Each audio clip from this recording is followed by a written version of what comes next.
You know, this idea of going up to the mountain, I told the first congregation 2 weeks ago, I think that there was a story about a family from the Midwest that went to New York on vacation. And they wanted to go up into the Empire State Building, and so they climbed into the elevator with other individuals, and the parents stood with their 2 children, and as they pressed the button and they started up the Empire State Building, so their little boy is counting 1, 2, 3, 10, 20. It keeps going and going, 60, 70, 80, 90. It gets to 100 floors, and he says, "Mom, does God know we're all coming?" This notion of God up there and out there and being up on the mountain, it's like Moses went up on the mountain to receive the 10 Commandments. Jesus delivered one of the most powerful talks, is known as the Sermon on the Mount. Went up to the mountain to pray, but what we know that means is it's not so much a physical mountain as it is going up in consciousness. That there's always the availability and the opportunity to go up in consciousness. And that's what we've been talking about this fall. This is the 3rd week in a 7-week series of a fall study exploration based on the book by Roger Teel, This Life is Joy, Discovering the Spiritual Laws to Live a More Powerfully, Lovingly, and Happily. And Dr. Roger Teel is a minister at the Center for Spiritual Living, the Mile High Church in Denver. He's an amazing individual. And he starts this book with what's called 7 pillars of truth. We started week 1 in the idea that this instant is love. Last week, the second principle, this being is light. And today we will talk about this world is consciousness. So that you know what's ahead. This idea is substance. This relationship is oneness. This journey is surrender. This life is joy. But to begin, this instant is love. This being is light. How many of you practiced that last week? I know some of you did because some of you watched the election and I got lots of emails about your difficulty in finding light, but you hung in there and found some. So this world, this instant is love, this being is light, and today this world is consciousness. Well, all of these things are pointing to a dimension or a reality that is not necessarily so easy to discern with the physical eye initially. That Jesus quite often referred to what is called the kingdom of heaven or the kingdom of God, meaning that there's a reality. And he said that the kingdom of heaven or the kingdom of God is here and now. The question is, do we have the capacity to be tuned in? You know, science teaches us there's far more than we cannot see than we can see. You know, if you had a microscopic lens right now and would look at the skin and look at your body, we'd see these little teeny things crawling. I remember years ago, my parents spent a lot of money on a vacuum cleaner because somebody came over with a big magnifying thing and showed them all the little critters crawling on the mattress. And that was a technique, I guess, to get people to make a change. But if we could see with the x-rays, the gamma rays, we now know that there's far more to reality than the naked eye can see. And so when we talk about this, that this world is consciousness, that's what we're talking about. What ancient teachers and mystics and spiritual masters have often talked about, that the reality that is behind the physical reality is known as spirit, or what today we may call consciousness. And quantum science now says the same thing, that even though you look at this, and yes, this is a physical concrete stool, that we know any physical matter, if we break it down, it consists of atoms. And if we even go further, that then you run into subatomic particles. And when you really begin to look, what you find is that all matter is simply vibrating energy, or what we would call a pattern. You see energy in formation. What information is just a pattern of energy. And so this is a concretized, almost very dense pattern of energy, as so is our bodies. But it's for us to realize that behind all of this, there is a world of spirit. And so when we begin to consider and contemplate the truth, this world is consciousness. We're going to a deeper level of reality. I always ask the so what? So what? This world is consciousness. Well, the so what that came back to me very loudly and clearly is this world is consciousness, so consciousness establishes my world. This world is consciousness, so consciousness establishes my world. I had a real class in that, so to speak, when I got ready to graduate in ministerial school. I went through school with a large number of ministers. And, in school, in Unity, we learned a lot about a lot of different things, but Unity is part of New Thought. And so there's certainly a lot of emphasis placed on the quality of mind and our thoughts and our consciousness. I knew that. I learned that. I'm aware of that. And then I got ready to graduate. When we got ready to graduate, we were encouraged, really strongly encouraged, apply to at least 3 ministries so you really can decide which one's right for you. Well, my guidance told me to apply to only one. Now, that went against what we were being told, but every time I inquired within, I just got, no, there's only one that you feel compelled to, so trust that, apply to the one. Well, that was all well and good until I heard that there were like 6, 7, 8, 9 other people in my class applying for that same one. So then all of a sudden, I start thinking, what if they're smarter than me? What if I don't get it? All of a sudden, this conscious yama, yama, yama, that voice, the yama, yama, yama starts up. And so what I knew, this truth that I'm connected to inside, all of a sudden I begin hearing all of these other things. Can you relate? And so anxiety sets in. You begin to second guess when that happens. You start thinking, well, maybe I should do this, maybe I should do that, and you find yourself off center. And that's exactly where I was when I got a letter in the mail. The letter came from a member of my home church, Unity of the Triangle in Raleigh, North Carolina. And when the letter came, I opened it up. It was a card and a letter inside. And in the letter, there was a line that said, "For we know that our life is not shaped by what appears to be available, but our life is shaped by the vision that we hold. Our life is shaped by the consciousness that we hold." And when I read that, this peace just flowed over me because I said, yes, I know that to be true, that Jesus talked so much about do not be attached to the world of appearances. Judge not by what? Appearances. So our life is not shaped by what appears to be available. Our life is shaped by the vision that we hold, by the consciousness that we hold. And so when I began to connect with that and I went back inside, I connected with my purpose and my passion, a peace began to set in again. I got very clear. I'm very clearly drawn to this. I'm going to go for it with everything. Hopefully this is an opportunity I can share my gifts. But if not, then something better will unfold. You see, now I was no longer in that place of needing to compete or compare myself for anyone else or go to a plan B. Because for me, if I would have started sending out other resumes, they really would have been a plan B. And I would have been trying to figure it out myself and make something happen, having something to fall back on, rather than standing firm in my own truth and then trusting, if that didn't turn out the way I thought, to realize that something higher and bigger would unfold. Well, as it happened, the one church I applied for was the one church that I was guided to. But it really taught me a lesson in, even though I knew these things intellectually, we still at times, as long as we have skin on, we're growing. And we will find ourselves in places where the world, when life will direct you back in. I've got a Buddhist friend that wears a beautiful t-shirt with Buddha, and it says, "Inquire within." To turn back and to inquire within, to find out what's going on inside of me, what's going on inside of my consciousness, what's creating this anxiety right now, and tend to this first. Now, I'm not saying that it doesn't mean we don't take action. I'm not saying that it doesn't mean that we stand up for things and we go for things, because we do. As a matter of fact, we probably need to take more inspired action. But that inspiration comes from when we take time to really connect, to really get reconnected with those qualities of peace and love and light, whatever it is that we need to connect with, to establish that in our consciousness and then go forward. This is a very common idea that shows up in sacred text all over. Richard, would you give me the first slide? You will recognize many of these, I'm sure. The Buddha said, "What you have become is a result of what you have thought." We could also translate that, "What you have become is the result of what you have held in consciousness." In Proverbs, "As a man thinketh in his heart, so is he." As we hold in consciousness, so are we.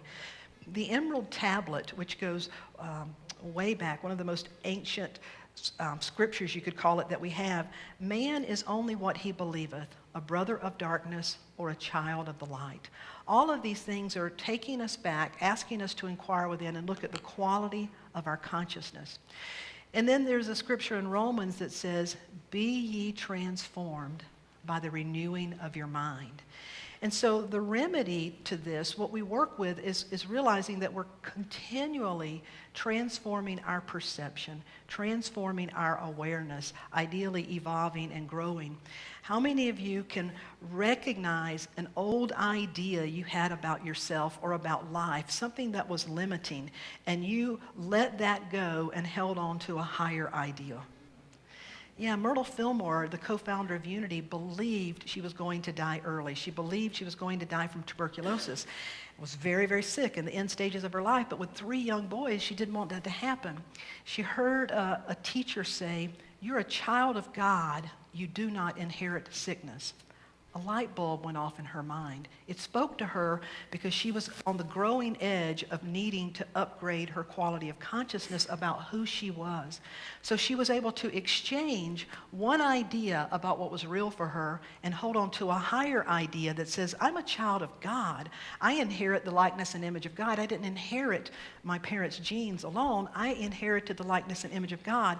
It took her almost 18 months, but in that period of time, she completely transformed her life, and it resulted in her life as a healing. And so each of us have the capacity and the necessity to be able to inquire within to find out, what is it that I'm believing, and how is this belief working for me? There's a story that illustrates this beautifully in the Old Testament, in the book of Kings. In this particular story, it shows up in 2 Kings chapter 4 about Elisha, and it's called the widow woman. Now, in Unity, when we look at the Bible, we remember the greatest value, I believe, of the Bible is found in its metaphysical, what we may say is its symbolic meaning. That which transcends the place or the time or the culture, what we may try to pull out as a literal meaning, it transcends all of that because it's a book of spiritual evolution. The Bible, from beginning to end, is this mystical journey of unfolding from Adam consciousness of one who believes they're separate and apart to Christ consciousness, the one that is one with the one. And so these characters and stories hold value because they tell us about different states of consciousness and different ways that we show up. In this particular story in 2 Kings, this woman's husband died, which left her a widow. She had 2 sons. She had no means that she knew of to take care of herself. Well, the creditors were pressing in on her and threatening to take her son. That was allowed by the law at the time.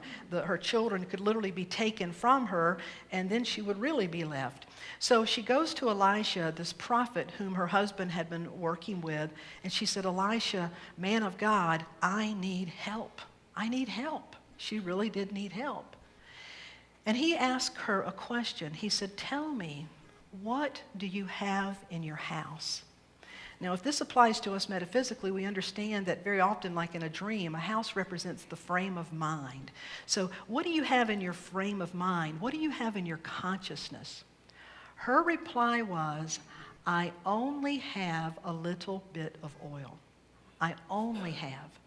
Now, see, she could have said, I have a little bit of oil.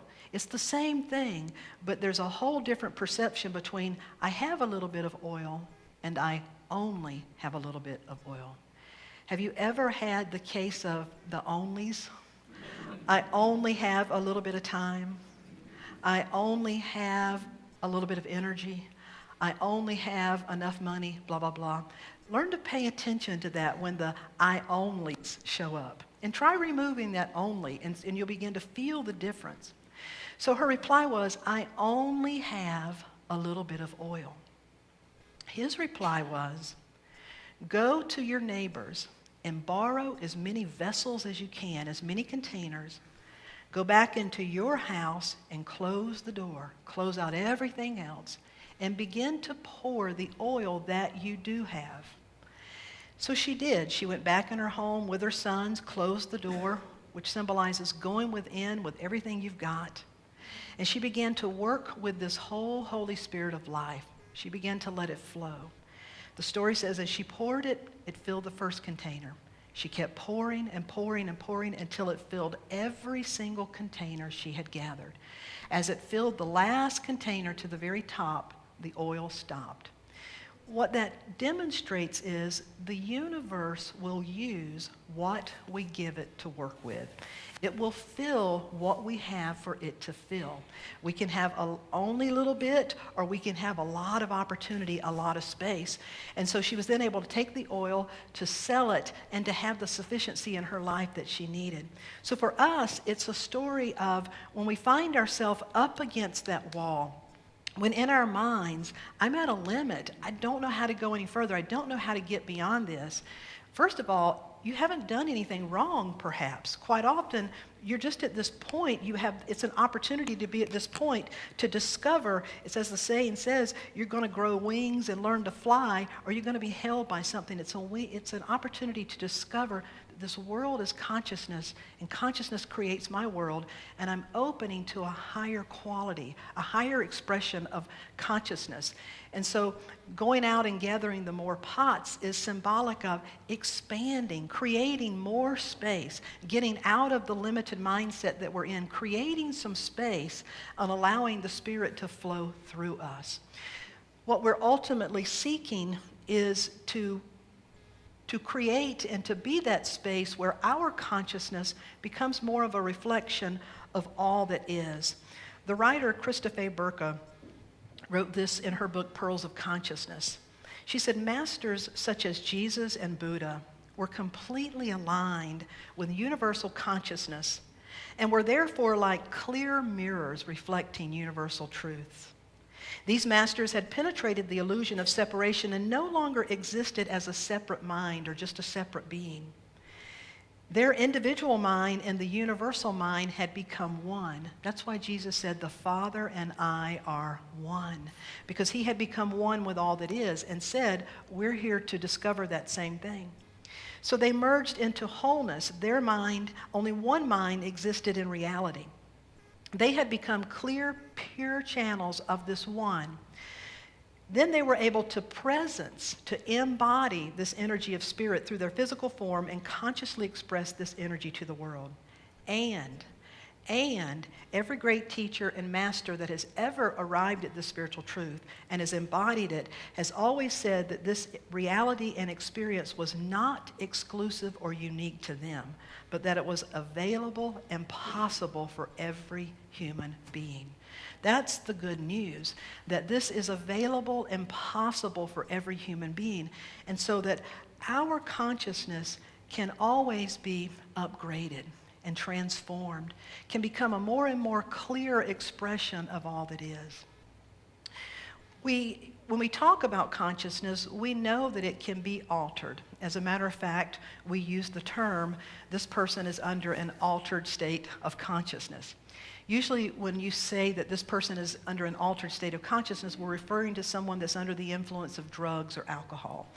A person who is possibly experiencing a near-death experience. A person who is in a trance. A person that, anytime that you're in these places to experience an alternate state of consciousness, we would say that they're under the influence.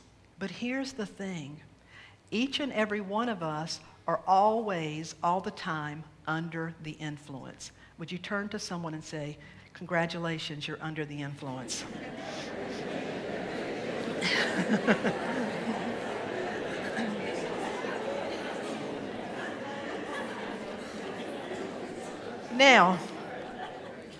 Now we need to talk about what you're under the influence of.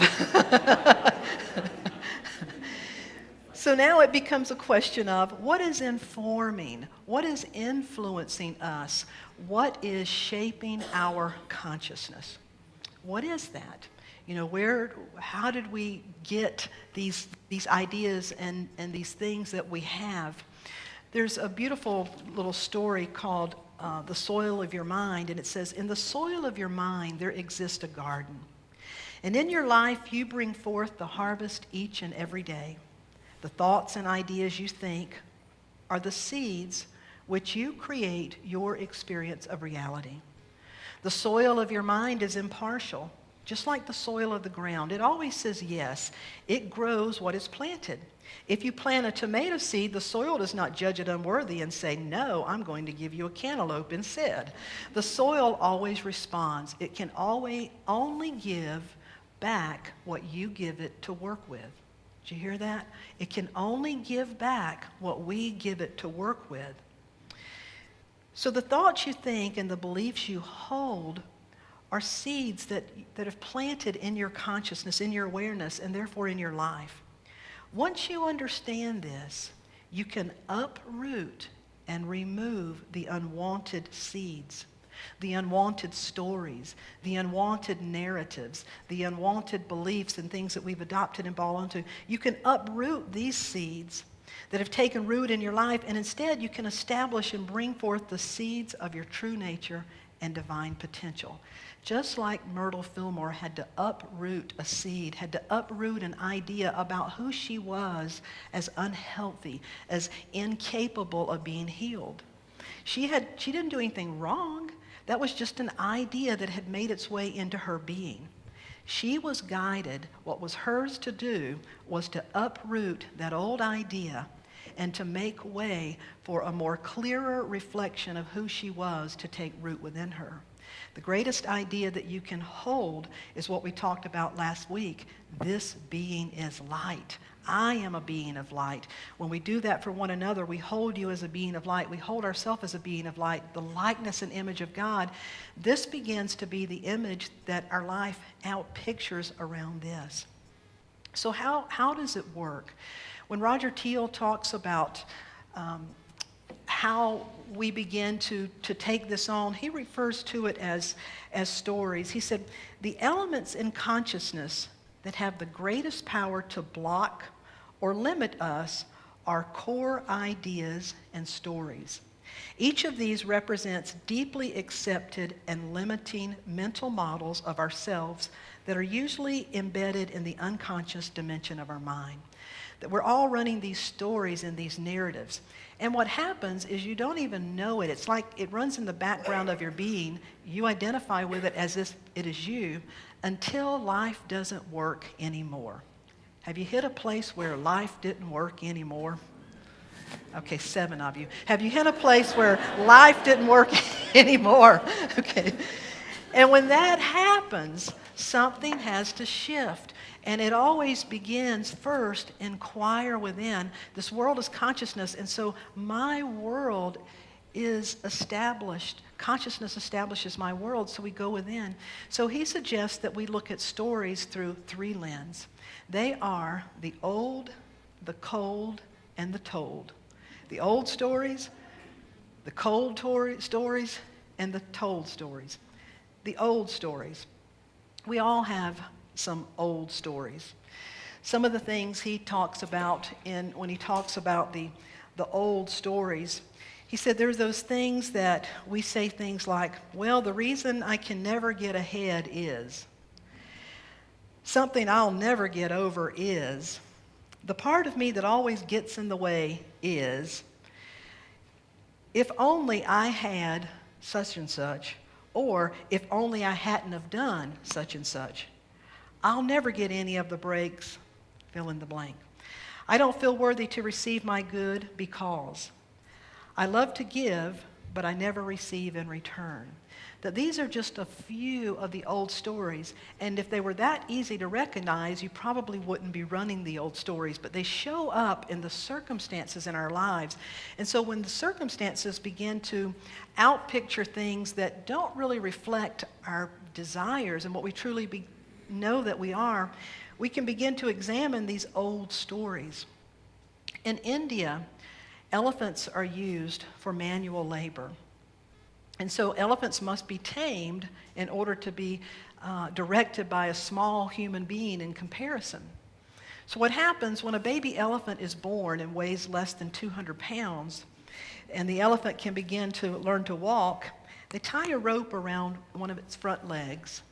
And this rope is given some length, but then it's staked in the ground with a heavy stake. And this little baby elephant gets up and begins to walk, and it roams around, and it can go so far, and then it can't go any further. And the baby elephant tugs and whines, but it'll go around and it'll walk and it'll go this way in life until it's stuck and it can't go any further, and it whines and cries. Over a period of time, eventually there becomes what is called a defining moment. There is a moment in the life of this elephant where it adapts to its limitations. The elephant will, after time and time and time again, will begin to realize, I can only go this far, I can only go this far. And so the elephant begins to live its life within that adapted landscape. The elephant all the while is growing, but the owner never has to change the rope. Now, by the time this elephant is grown into a 1 or 2 ton elephant, it could easily pull the whole thing down and stomple over the person trying to lead it, but the elephant doesn't.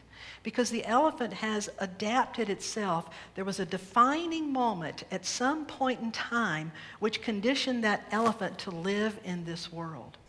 So an old story is something like that. There was a defining moment at some point in time. Maybe it was even true at some point in time, but the question we always have to ask ourselves, is it true for me now? Am I somehow living in a more narrow world? Am I living in a more limited way? Am I holding my own self back? And if we are, what needs to take place is to let that old story go. And we'll talk about how to do that in just a moment. That's an example of an old story. The second is what he calls a cold story. A cold story, he says, are the most belittling stories you continue to tell about yourself. You have any belittling comments, things that go on inside of you? Belittling stories. This week I heard a term that just really, I said this would preach when I heard it. Someone was telling me that they was saying that they had spent a lot of time on the love struggle bus. You ever heard that? The love struggle bus? They said, I've spent a lot of time in my life on the love struggle bus. I just always find myself on the love struggle bus. And instead of finding the relationship I want, I keep finding myself in situationships.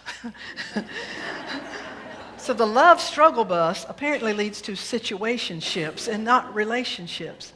And that really rang a bell because I thought, the love struggle bus, what about the worthiness struggle bus? What about the abundance struggle bus? Can you think of maybe any struggle bus that you've spent some time on? Maybe even got up in the driver's seat and driving that thing around. Recruiting other people. Come on, I know, we're going to never get over this mess. Just get on my struggle bus. There's power. We want to reinforce our stories. So we get people, we recruit people that will reinforce. We gather evidence. We gather evidence of why we will never have this. And boy, we just drive this struggle bus. And all the while, winding up in relationships we don't want.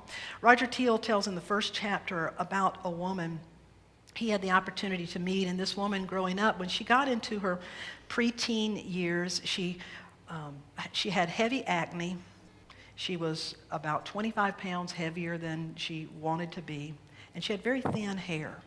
And so for a young girl growing up, overweight, thin hair, bad acne, she had horrible self-esteem. Her classmates made fun of her. She just really withdrew and sort of created a boundary around herself. And as such, not even realizing it, but when we are ashamed of something, anytime we say, I'm ashamed, we are holding that shame. And so this woman grew up holding a cold story. A cold story about who she was, that she was someone that was unattractive. She was someone that was unworthy, that would never have the love that she wanted, that she had this cold image of herself. She told Roger that one day she was playing with a puppy. And, I've never seen an ugly puppy, but she kind of described it as an ugly puppy, that the puppy wasn't necessarily the most attractive puppy.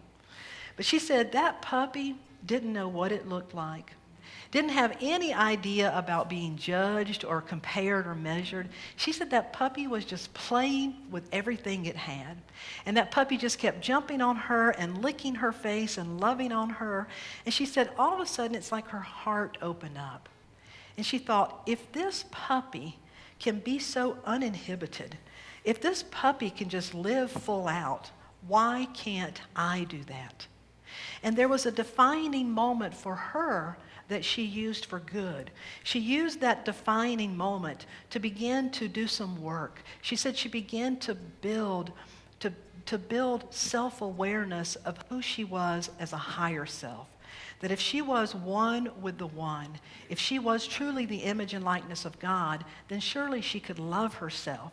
And as she began to immerse herself in those ideas and begin to work on knowing herself as the image and likeness of God, it became easier for her to love herself.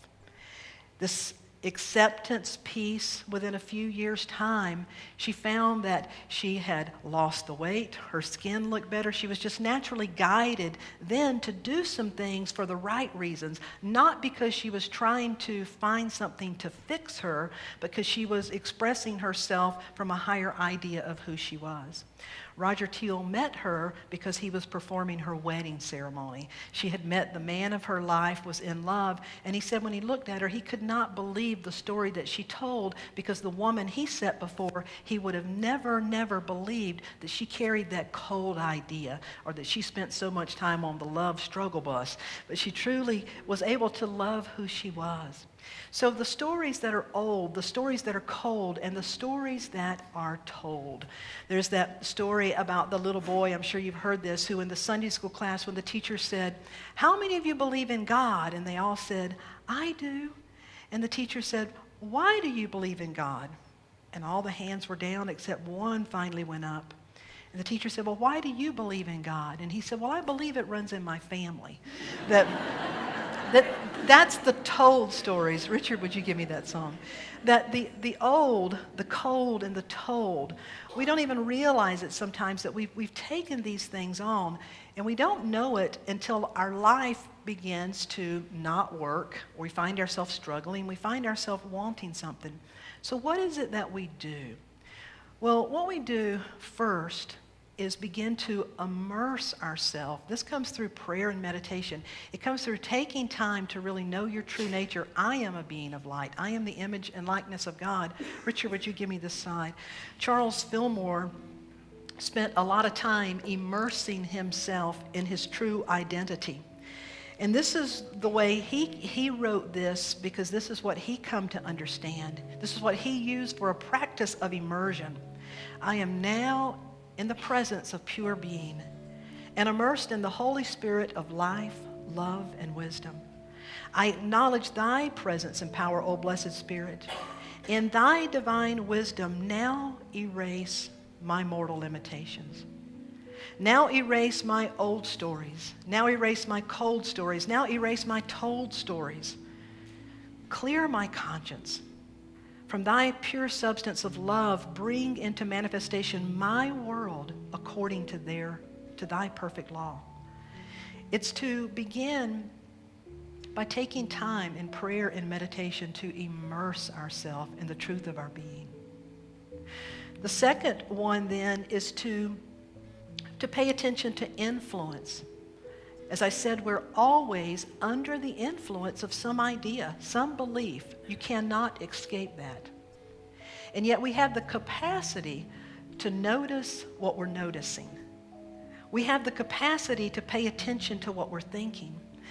With developing our awareness, we have the capacity to begin to notice what stories we're running. What are the currents that are running through my mind?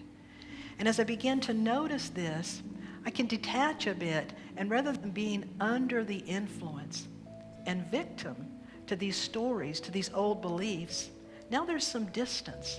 I immerse myself in the true idea of all that I am, and I choose to be under the influence of the highest and best. I choose to be under the influence of the truth of my soul. And the third step is appreciation, because appreciation allows us to begin to see what is possible. I'll use the love struggle bus. If someone is spending time on the love struggle bus and they really want love in their life, then number one, you immerse yourself in the idea of who you are. Number two, you start paying attention to what's influencing you. When do those stories come up that says you're not worthy? Just pay attention. You don't need to judge it. And number 3, appreciate. Now when I'm walking out and about and I notice this couple, I can stop a minute and say, look at them. They look happy. They look in love. They look like they've been married a long time. I appreciate that. And if they had it, I can have it too. I notice the mother or the father with the child, and I see that expression of love, and I say, that's love in expression.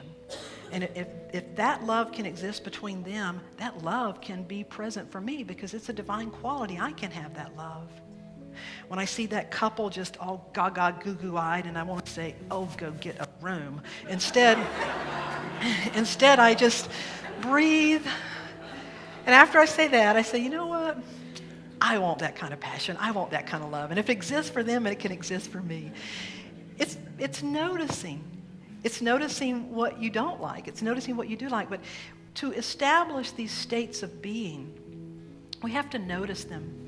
My nephew, who's now 3 years out of college, when he was in his late junior high years, I'd go visit in Goldsboro, and I'd go to my family with church, and afterwards they'd all go out to eat with a bunch of church people, and he would always sit with other people.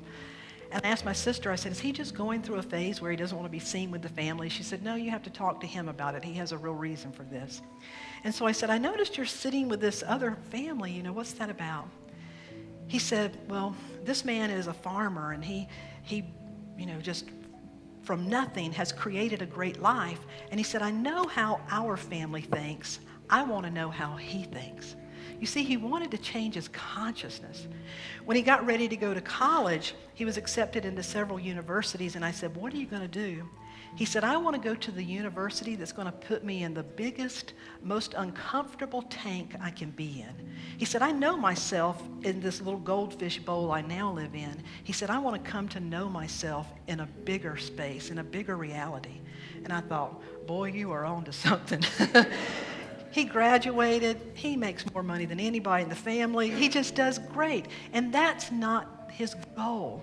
His goal has always been, he pays keen attention to the quality of his thoughts.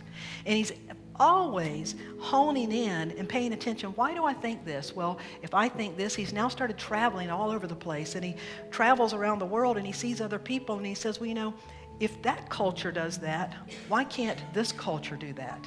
If that's normal for them, why can't it be normal for us? Well, that's what we're called to do when we immerse ourselves. Notice what we're under the influence of, and then begin to appreciate. Our world needs us to begin to notice and appreciate those qualities in one another that we most like to bring forth. The qualities of compassion, of acceptance, of respect, of love, of peace, of abundance, of beauty. That as we begin to notice these and allow them to take root in our life, this is where we're going to truly see the flowering of what we call heaven take place right here in our lives. This week, this world is consciousness. And consciousness creates my world, establishes my world. So I immerse myself. I notice what I'm under the influence of, and I appreciate those qualities I want to embody. We want to anchor this in a time of meditation, so I'm going to invite you to join me in this familiar song that says, gentle spirit flow in me, gentle spirit grow in me, gentle spirit show in me, gentle spirit know in me. Sing it again a little faster. Gentle spirit flow in me, gentle spirit grow in me, gentle spirit show in me, gentle